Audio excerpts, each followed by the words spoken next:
आज संत महापुरुषों का भोजन। परम मित्र दोनों, एक मित्र जो था गुरु भक्त था, गुरु की भक्ति करता था और गुरु के शरण में था, भक्ति करता था। और दूसरा मित्र जो है शराब पीता था, वेश्यालय में जाता था, मतलब बुरा से बुरा कर्म करता था उसका मित्र। तो बहुत समझाने का प्रयास करता था, प्रयत्न करता था। दोनों मित्र साथ में जाते थे तो गुरुद्वारे पर घूम जाता था और वो जाता था शराब खाने पर, वहाँ शराब पीता था, मांस खाता था, बुरा से बुरा कर्म करता था। और उसके बाद दोनों लोग फिर साथ में ऐसे ये कर्म ये चलता, उनके जीवन का ये कर्म था, वो करते थे।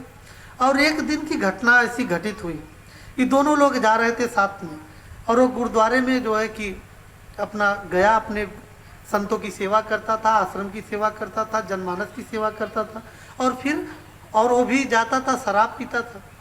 शराब पीने के बाद जो है कि भैया क्या शराब पीने के बाद दोनों लोग साथ में ही गांव के तरफ लौटते थे। एक दिन की ऐसी घटना घटित हुई कि वो जो है कि गुरुद्वारे से जैसे वो शराब पी करके लौटता था, एक समय निर्धारित था कि इतने बजे हम गुरुद्वारे से निकलेंगे। रास्ते में दोनों लोगों की मुलाकात होती थी, फिर गांव के तरफ लौट करके आते थे। तो गांव के तरफ जब वो जैसा ही वो शराब पीने वाला जो उनका मित्र था, जो बुरा कर्म करने वाला मित्र था, वो आ रहा था, थोड़ा सा ध्यान आप लोग दीजिएगा। और बहुत ये मार्मिक पद है, अपने जीवन बदलने का ये पद है। ये कहानी बहुत अपने जीवन की निर्मलता और पवित्रता के लिए। वो उसका मित्र आ रहा था तो उसको एक पोटली मिल गई। और उसके बाद जैसे ही वो गुरुद्वारे से निकला और उस मित्र के पास में जब समीप से आया तो उसके पैरों में एक लोहे की कील चुभ गई।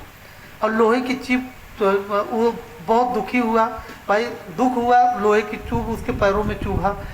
और उसके मित्र को जो है कि एक पोटली मिली, जो शराब पीता था उसको एक पोटली मिली। तो पोटली खोल करके देखा तो उसमें सोने के मोहर थे, सोने के मोहर थे। तब वो हंसने लगा और उसके पैरों से खून जो है कि निकल रहे थे और वो हंसने लगा। बोला कि देखो तुम पूरे अपने जीवन में कितने समय से तुम गुरुद्वारे में जुड़े हो, संतों के पास में जुड़े हो, लेकिन तुम्हें क्या मिला? बताओ तुम्हें क्या मिला? तुम्हें दुख ही मिला। तुम संत के पास जुड़े थे, तुम संत गुरुओं की सेवा करते थे, लेकिन तब भी तुम्हें क्या मिला? तुम्हें दुख मिला।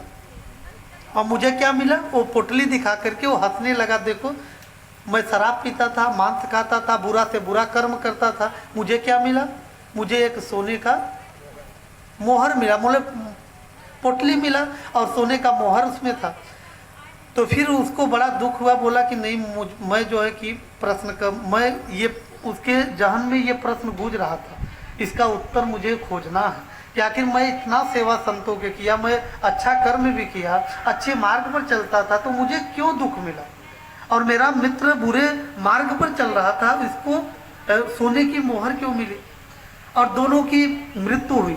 और दोनों की मृत्यु हुई तो दोनों लोग जो है कि यमराज के सामने दोनों लोग पेश हुए। तो यमराज से उन्होंने हाथ जोड़ करके प्रश्न किया कि बोले कि मेरा कुछ प्रश्न है, मेरे प्रश्न का उत्तर दे करके मेरे प्रश्न का उत्तर दीजिए, उसके बाद जो सजा देना हो मुझे दीजिए। तो बोले कि क्या आपका प्रश्न है? बोले मैं अपने जीवन काल में, मैं संसार में जब तक रहा तो मैं अच्छा कर्म किया, भक्ति किया, भजन किया, तब भी मुझे दुख मिला। और मेरा मित्र इतना बुरा कर्म करता था, तब इसे सोने की पोटली क्यों मिली? तो ये प्रश्न उन्होंने यमराज ने कहा, चित्रगुप्त से कहा कि भाई इनका लेखा जोखा निकालिए। उस दिन का लेखा जोखा निकालिए, जिस दिन ये घटना घटित हुआ था उस दिन का लेखा जोखा निकालिए। तो जब लेखा निकाली गई उनकी, तो उसमें पहले उनके जो है कि जो उनका मित्र था बुरा कर्म करता था उसकी भी निकाली गई। तो उसमें जो है कि निकाला गया तो बोले कि देखो भाई, उस दिन जो है कि ये संसार के सबसे धनी व्यक्ति बनने वाला था आपका मित्र, लेकिन उसके बुरे कर्म ही एक छोटे से पोटली में कुछ मोहर में उसे सीमित करके उसको सौंप दिए, क्योंकि उसका बुरा कर्म ही उसके जो है कि ये संसार का सबसे धनी व्यक्ति बनने वाला था, लेकिन उसके बुरे कर्म ही छोटे से पोटली में उसे सीमित करके रख दे दिए। और वो बोला कि अच्छा ठीक है, लेकिन मुझे क्यों दुख मिला?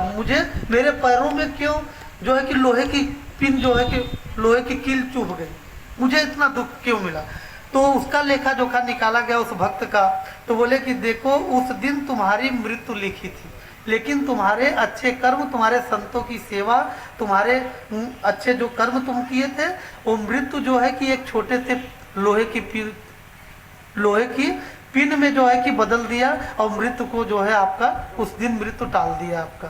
तो ये भक्ति की ये शक्ति होती, जो आप अच्छा कर्म करेंगे तो आपके जीवन में अच्छा ही अच्छा होगा, आप बुरा कर्म करेंगे तो आपके जीवन में बुरा होगा। इसलिए हमारे भगत जी देखिए बड़ा सच्चे एक संकल्प लेकर के उन्होंने माता जी का कोई भी क्रियाकांड नहीं किया। जो आप जीते जी आप कर्म किए हैं वही आप मृत्यु के बाद वही आपको वही फल मिलेगा। और अगर ये मरने के बाद कोई भी कुछ भी कर ले परिवार के लोग, लेकिन उस आत्मा को मिलने वाली नहीं है। आप दिखावा के लिए कुछ लाखों रुपया, कितने लाखों रुपया खर्चा कर दीजिए, लेकिन वो उनको जीव आत्मा को मिलने वाली नहीं है। लेकिन उनका ये संकल्प था कि मैं सत्संग कराऊंगा। तो सत्संग संत महापुरुषों के वाणी वचन को अगर कोई सुनेगा तो हो सकता है उसके जीवन में परिवर्तन आएगा, तो ये हमें लाख गुना पुण्य मिलेगा। आज देखिए लोग हवन यज्ञ कराते हैं, हवन यज्ञ कराते हैं, मृत्यु के बाद भी हवन भी लोग कराते हैं, लेकिन आज उनका ये महायज्ञ है। आज ये हवन यज्ञ में लोग क्या डालते हैं? अग्नि जलाते हैं, घी, मेवा, मिष्ठान या अन्य यही न डालते हैं, और वो हवन कुंड बना करके लोग हवन इसी में डालते हैं, वो हवन यज्ञ कहा जाता है। लेकिन आज देखिए, आज यहाँ इनका एक कुंड नहीं बने हैं।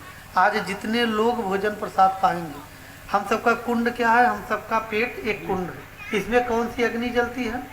जेठा अग्नि जलती है। और इसमें अगर यहाँ भोजन, अगर हमारे भगत जी भोजन करा रहे हैं, अन्न खिला रहे हैं, फल फ्रूट खिला रहे हैं, तो ये महायज्ञ बन जाएगा। तो हमारा यही निवेदन है, प्रार्थना है कि आप लोग भी अपने जीवन में निर्मलता और पवित्रता से जीवन जिए।